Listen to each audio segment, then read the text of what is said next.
Hey, what's up, friends? Welcome back to another episode of Raising Up Sons, where we're trying to become better dads so that our sons can be better men. And this week, I'm without Big T, but I have a special guest and a friend here, my man, Corey Andry. Corey is a dear friend of me and my wife, he and his wife, Lindsay.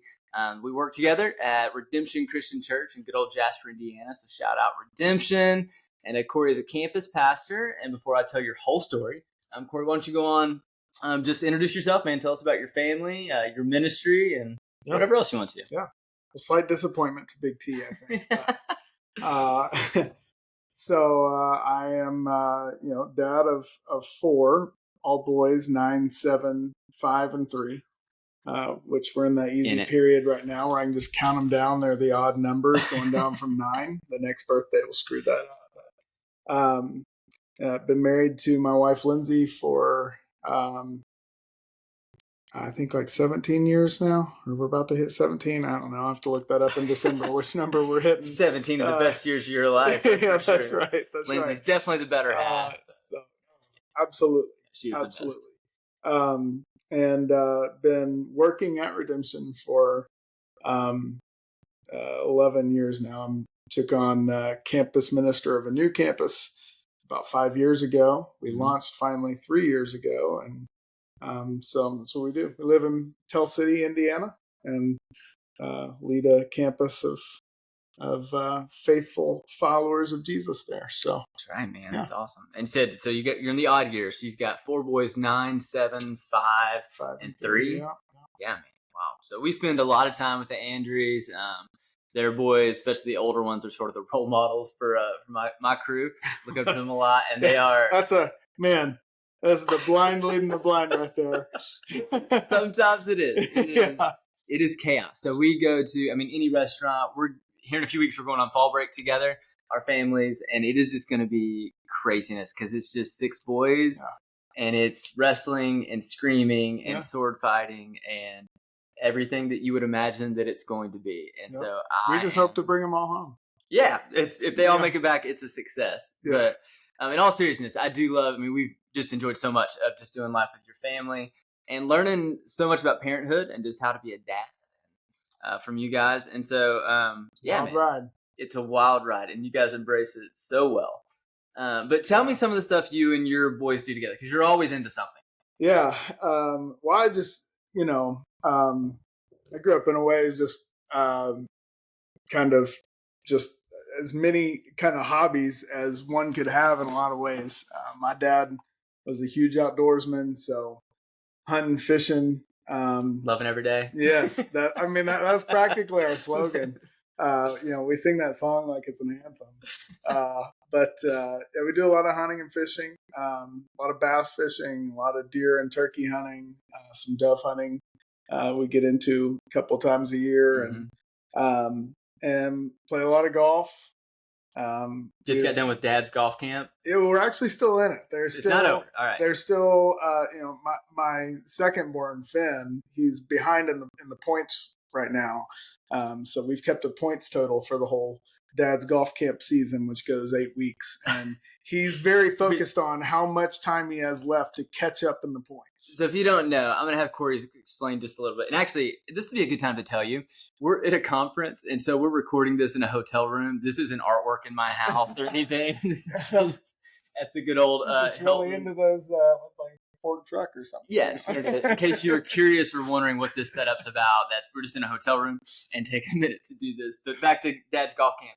So what exactly is Dad's golf camp? Yeah, well, so my boys love sports. We play baseball and they do basketball stuff. Kind of starting to get into football. But I played a lot of sports as a kid. The only one I was actually good at was golf because you don't have to be that athletic, and I'm not. So I played golf through college, and I consider myself pretty decent and capable of teaching. We can swing it. He's good. Yeah, and I'm not like good compared to like good guys, but I'm good compared to other guys. And my boys have been playing soccer in town in the fall, and our school actually doesn't even have soccer, and I hate going to soccer games. And golf was a major upgrade. Yeah, and so last year we're sitting there. It's like middle of September. At this point, we had 3 boys playing soccer on 3 different teams. We've been there for 3.5 hours. It's sweltering hot already at 10 a.m. And I look at my 2 older ones. I'm like, they don't even look like they want to be here. This is just something we kind of got them into, just kind of for fun and community and whatnot. But they're not going to keep playing this for much longer, just because of the way it is with school. We knew we weren't going to do travel stuff with it, and so. I pitched to my wife. I was like, hey, I think I'm going to try to talk the boys out of soccer next year. And we're going to do dad's golf camp because spring's for baseball. They love baseball. That's great. But I want to teach them golf. And so every week they have a schedule where they get an hour through the week of one-on-one time with me of instruction. Sometimes it's a little less than an hour or it's split up. We have 2 boys there, but it's one-on-one instruction for a little bit during the week. And then the weekend, we go out and they play a tournament against each other. And we keep track of points and all that. I'm sure that gets good and competitive. Yeah, we had one round a couple weeks ago where it got very, very heated down the stretch. I mean, they were like, there was no more talking or giggling or anything for the last 2 or 3 holes. My second born piped a drive. He was down by 3 shots, piped a drive on a par 5, and all of a sudden he's getting to the par 5 and 2. Ooh. And I mean, we're playing way up tees. We're not even real tees. We're still, but yeah, he's having fun with it, and so he makes a 3-shot comeback in one hole. And my oldest had to drain a 4-footer on the last hole to win it, which was drama, man. Yeah, it was very tense, all of a sudden it was all this fun of dad's golf camp. It's like, man, this got real for a second. Real. They knew where they were and they cared a lot. So one of the things you said that I love is with 4 boys and just life, you're in ministry and got a million things going on, finding time to get one-on-one with any of your kids is hard. Yeah.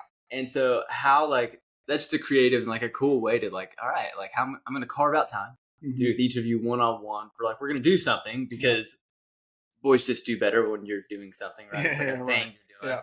Side by side, not face to face. I say that about men all the time. We prefer side by side. I actually think it's still true with my boys. They want time with me, but even with them, they wanted to be doing something. Right. So, it's hard to just sit down and talk and tell me what's going on. But if you're playing golf and you got one-on-one time and you coach for a little bit, chase your ball, walk to it, and have a conversation.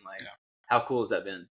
Yeah, it's awesome. It's my wife. Well, she said we were going to have 5 kids, and I was I grew up in a house of 5, and I loved it. I was the middle of 5, all boys, but at the same time, I was, there's a part of me. It was like, yeah, I don't know, 2 or 3 sounds fine to me, but she kept kind of pushing for, and when we got to 4, she's like, yeah, we're good. We're good. But still, 4 boys is a lot. 4 kids is a lot. And so carving out one-on-one time is really difficult. And what I have to be careful of, because it's all boys, my wife is kind of on her own in the house, which she's all right with. She loves being a boy mom. But at the same time, I don't want her to feel left out. I don't want her to feel like her one-on-one time or her, her being a part of it isn't important, because it absolutely is. So we have to always kind of balance, hey, a couple of weeks ago, we've been doing this dad's golf camp, which is more intense one-on-one time than we do most of the time. And so a couple of weeks ago, she's like, Corey, I feel like right now I'm just parenting 5 of you. Do you want to come parent with me for a little bit? Because it feels like every day you're kind of running off and playing with them, and so we kind of have to balance that, because it's hard to consistently be a family while also carving out some one-on-one time for 4 kids. I mean, that's one-on-one time consistently for 4 is it turns out to be a lot of time. It's a lot of work. Yeah, it's hard to carve out. Yeah. But I love that, man. And so you get the golf stuff going on. I know that you coach them in baseball and help out with that. Yeah. Soccer's off the table now? Soccer sucks. Yeah. Soccer's if you're a soccer parent out there, just don't take Corey's word Yeah. for it. You can love soccer, but it can be brutal sometimes out there. I grew up playing soccer. Yeah, I did not. I grew up. I Yeah. mean, Southern Indiana didn't know what soccer was till like 2010, I think. Yeah.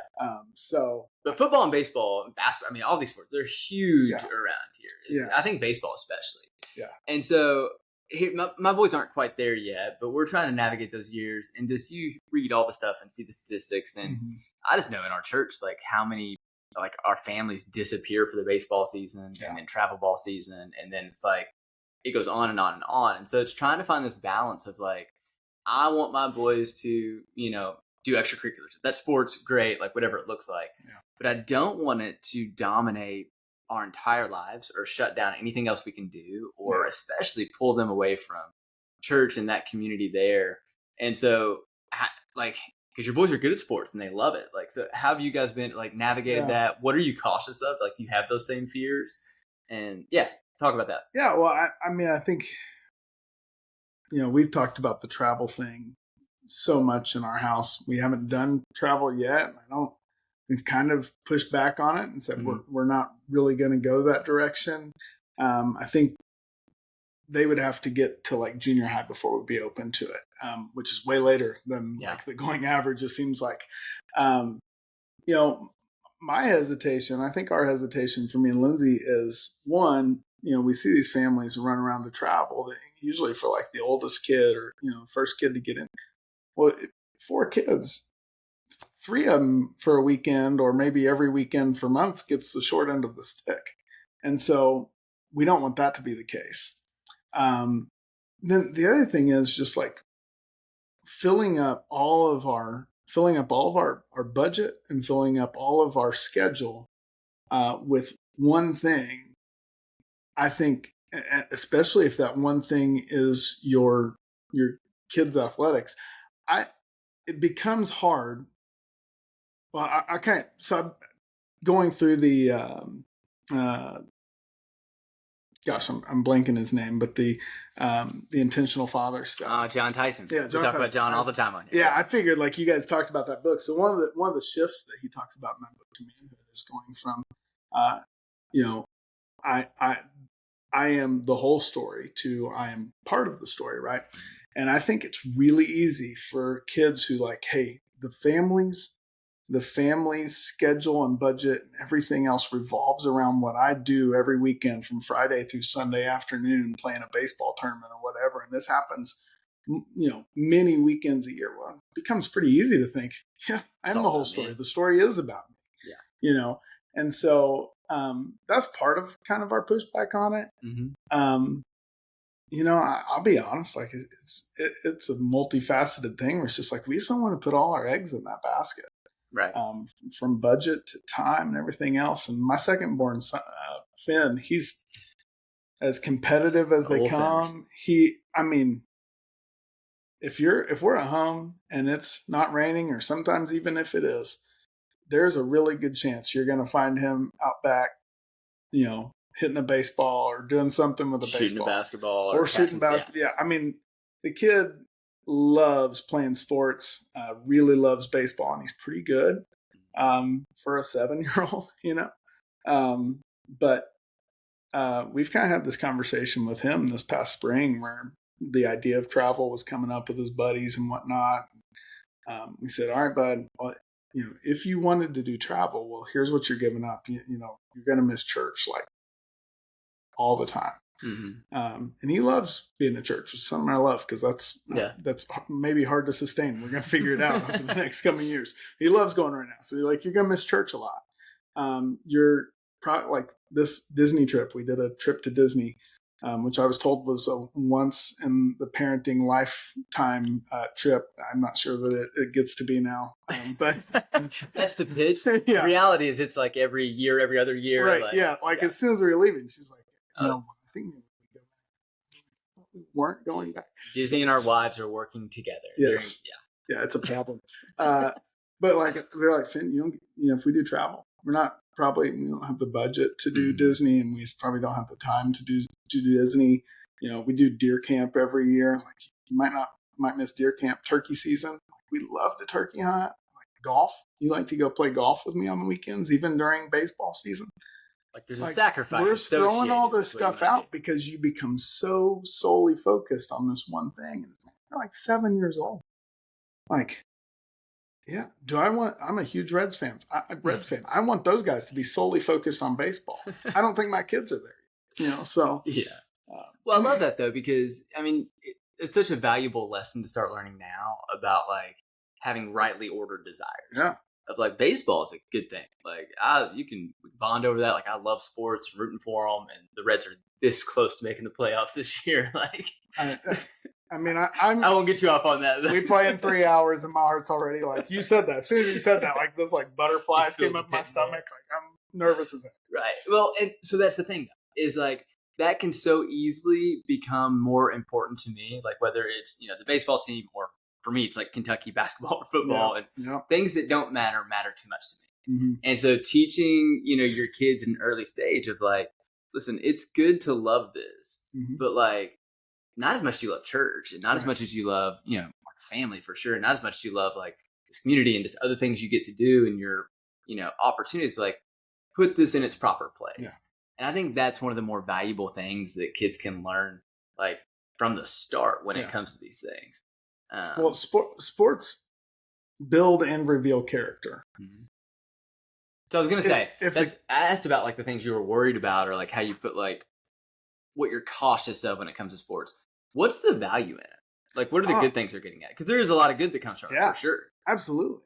Like, I think many times throughout my adult life, I can see times where me having that I had played sports growing up, it's helped me just in, knowing how to be part of a team, how to lead in certain situations.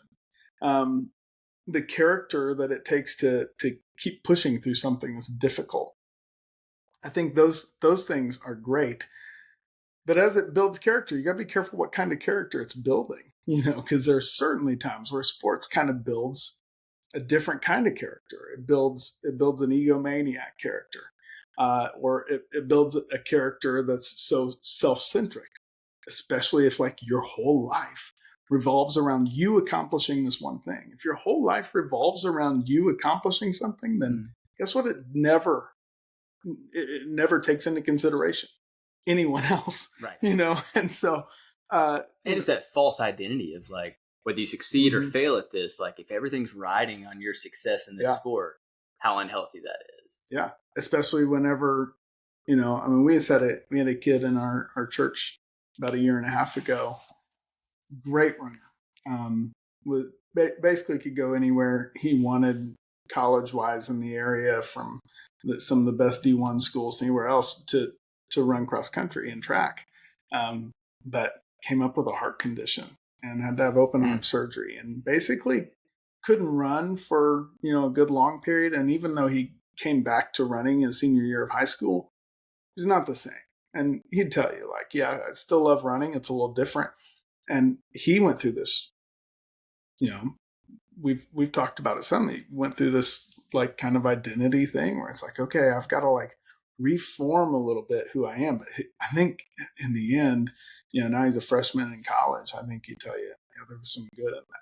Like for sure, it made me kind of evaluate who I think I am, with some real parameters around it. I can't be just like my life and my value can't be running because it's not that great anymore, and I'm not going to do it much longer, and all this. So, and ultimately, all of us kind of end up coming to that conclusion with anything that we do in life. I think my mom's going through it right now with.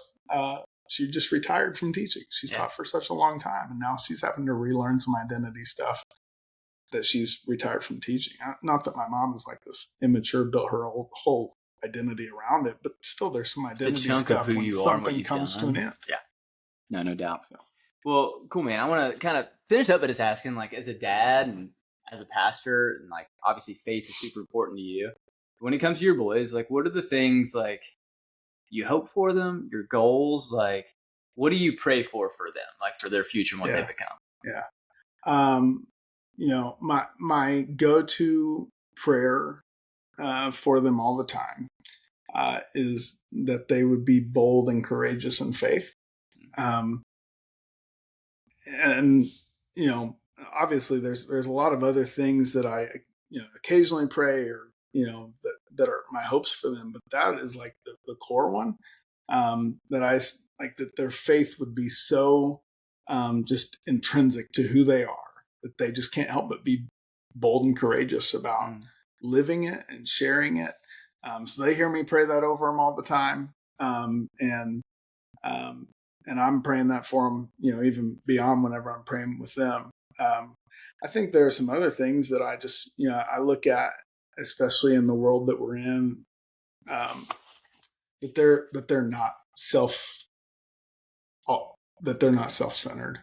To be honest, like, back to the John Tyson shifts, um, one of them is, I think, from self to others or something like that. And, that's like been the hardest one for me, because I mean, I have one. My wife would tell you I have too many hobbies by like a lot. I mean, every year, like come spring, I'm like gearing up the boat and ready to go bass fishing. Take a trip to Gunnersville and go bass fishing. Then turkey season rolls around. I'm all about turkey season for about 2.5 weeks, and Reds start playing. I'm like all about that. Kentucky starts playing. I'm all about that.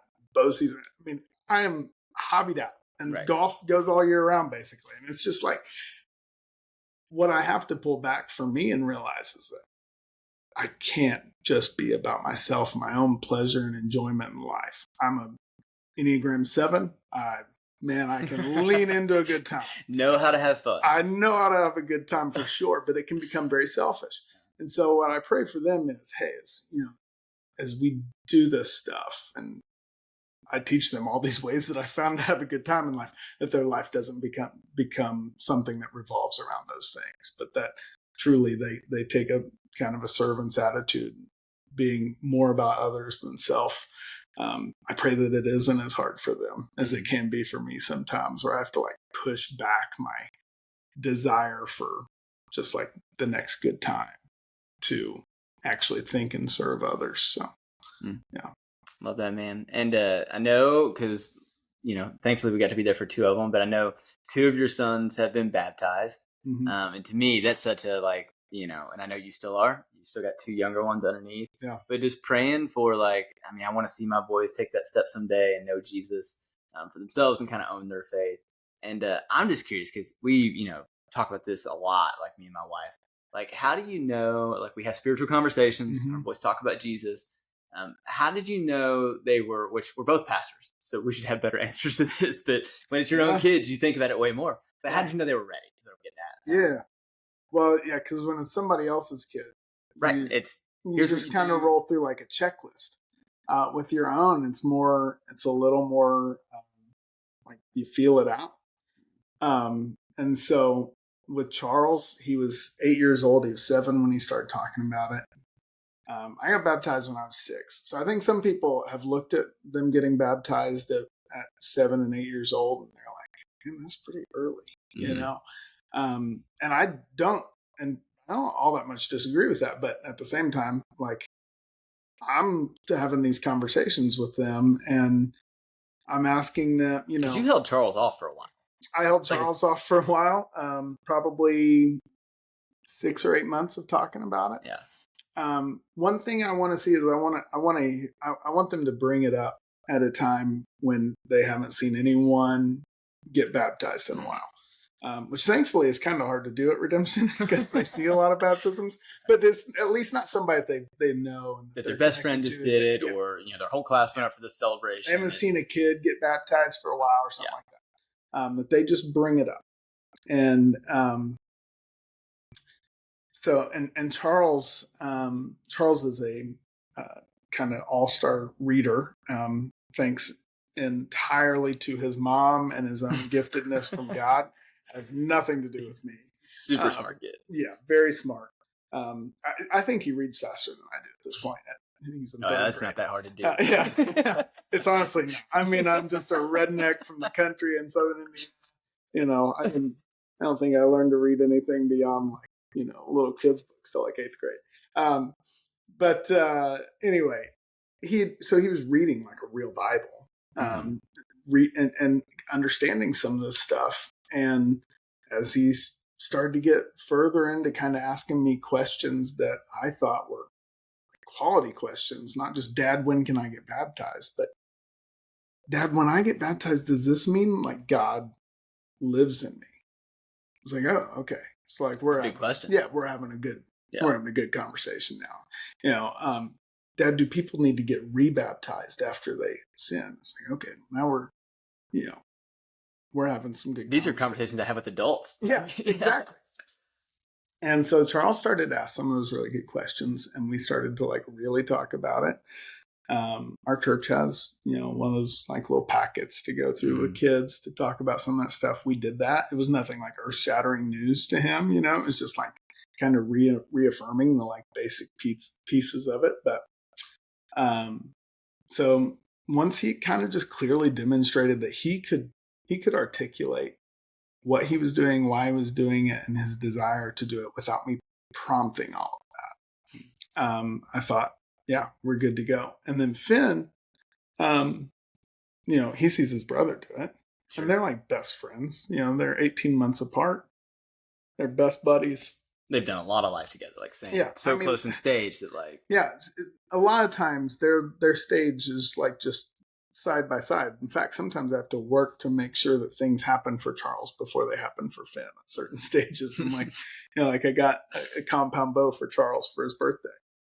Part of me was like, well, Finn should get one too now because we can all shoot together. I had to like hold him back. Like, hey, there's got to be some things that happened for Charles earlier. But he saw Charles get baptized. He's like, well, I guess I'm at that stage too. And so he started asking questions immediately. And probably already had maybe a time or two. But I held him off.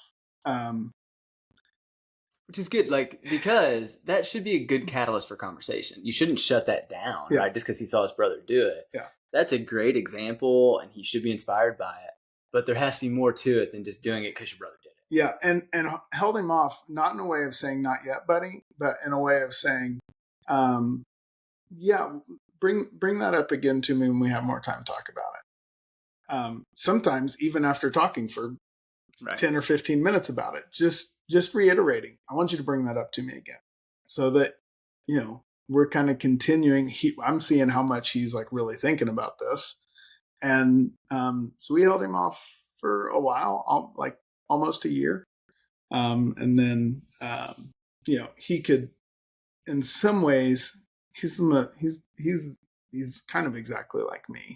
In some ways, you're just like, man, you are as face value as it comes. Like everything about you is just written on the surface.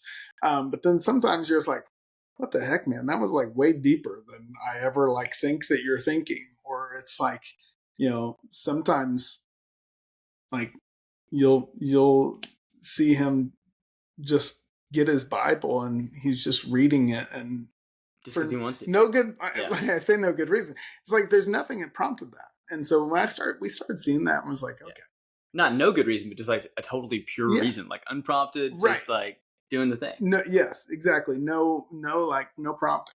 And so he pretty clearly articulated the gospel to me and his desire to have a relationship with Jesus. And he told me, like, I remember it's like 2 nights before he got baptized. We got done praying in bed, and he said, Dad, 2 days until I get the Holy Spirit. Which I was like, I kind of chuckled. I was like, yeah, you're right. But also like, yeah, man. Yeah. You're exactly right. A little bit of me was like picturing this kind of super charismatic deal of like, I got the Spirit, But, he's just like, that he wanted that. And he'll now tell you sometimes about that. Like, yeah, well, the Holy Spirit. It's real. Like, and yeah, it is very much like he can articulate to you what the Holy Spirit's and it's doing. that childlike sort of faith of like, he read it, he wants that, he believes that. Yeah. And it's like, I sometimes wish as an adult that I still like had that sort of childlike faith. Yeah. It is that real. Yeah. For a kid like that, you're not yet to the point where your mind pushes back so hard on the supernatural or the magical or whatever, that's so much a part of kid culture and movies and everything. And so I don't want that to be, we've talked about this with Santa Claus. Do you need to put a warning on this in case they're listening? we can move. You're good. Yeah. We've talked about like for a certain audience, if you got kids with you, like just know, like we're going to talk about Santa Claus and what comes with that or doesn't. 3, 2, 1, go. So like, but things like that we've talked about. Like, do we want them to believe in those things? I don't want to rip the magical from them because I want their minds to still be able to go there. But I want them to know when we get to that point with Santa Claus, which we just did with Charles and whatnot, and we talk about those things, like, there's a difference between this and Jesus. And it's okay that kind of opened the door to them thinking in a supernatural way. I want you to know this is real. Disney's not. This is real. Yeah. Santa's not. This is pretend. This is real. Yeah.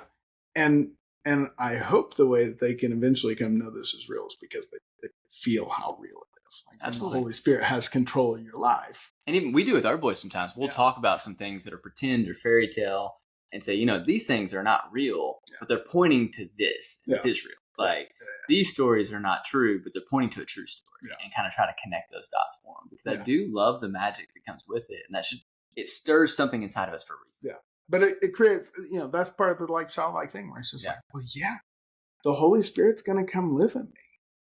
Like, why would I not believe that? Why would any of us not? It's going to be awesome. And like, that's how Finn was. He's like, can't wait. Yeah. God for his whole lifetime, his whole childhood had been like this other being apart from him. And now he's like, well, that is coming to live in me. He's like, let's go. Let's go. He's excited about it.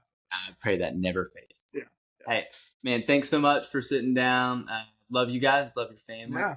Hopefully we'll do this again sometime for sure.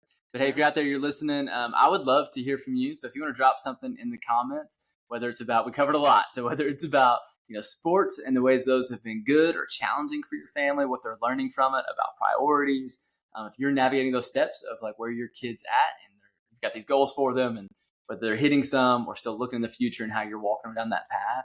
And how do you know when they're ready to get baptized? We'd love to know from you what your story's been. So again, you can drop that in the comments or give us a like and a follow on @RaisingUpSons. That's on Instagram.